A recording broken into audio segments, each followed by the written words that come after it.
সাথে ঘুরতে আসছি। কোথায় ঘুরতে আসছি? কোথায় ঘুরতে আসলো আজিয়া? কোথায় ঘুরতে আসলো? কার সাথে ঘুরতে আসলো?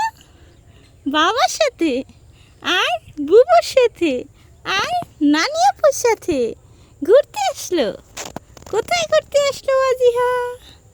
আজিহা কোথায় ঘুরতে আসলো? কি মা এখন আর ভালো লাগে না, মজা লাগে না আমাদের। একটু ক্ষুধা লাগছে না? জি বাবার করে দেয় ক্ষুধা লাগছে।